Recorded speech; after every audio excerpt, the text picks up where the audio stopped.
The morning began like any other. I remember that clearly, because ordinary mornings are the easiest to mourn. The cicadas were already singing when I stepped outside our wooden house in Hiroshima. My mother was behind me, tying her apron, reminding me not to forget my lunch.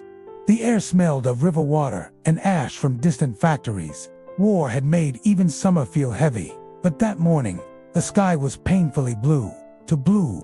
At 8:15 a.m., I looked up. There was a light, not lightning, not fire, not anything the human mind was meant to name. It was as if the sun had fallen silent at first, then screaming. For a single heartbeat, the world turned white. I felt no pain, only heat. A heat so pure it erased shadows, erased sound, erased time itself. When my eyes opened again, Hiroshima was no longer a city. It was a memory trying to remember itself. Buildings had folded like paper. Streets were burning rivers.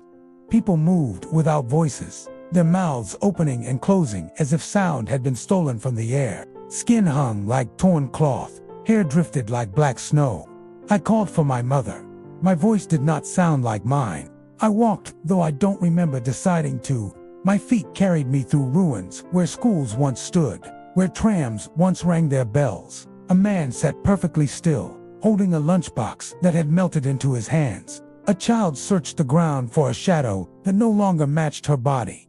The river was full, not with water, but with people.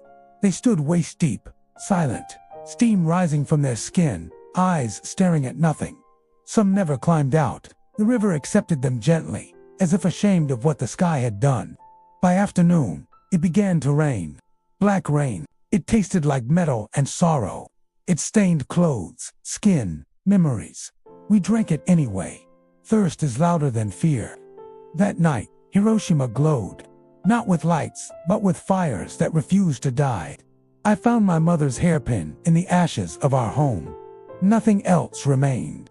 I held it like a promise I could not keep. Days passed, or maybe hours. Time had broken. People who survived the fire began to fall ill. Their wounds would not heal. Their hair fell out in clumps. Skin bloomed with dark bruises that no one could explain. Doctors whispered words they had never needed before. Radiation, a sickness without a face. Weeks later, I stood where our house once was. Grass had not returned. Birds did not sing. Even the wind seemed careful, as if afraid to disturb the dead. They would later say the bomb ended a war.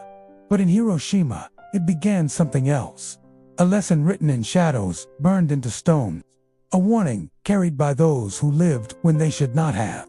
A reminder that when humans touch the power of stars, the stars do not forgive. Every year, on the same morning, I still look up at the sky, and when the sun shines too brightly, I remember the day it fell.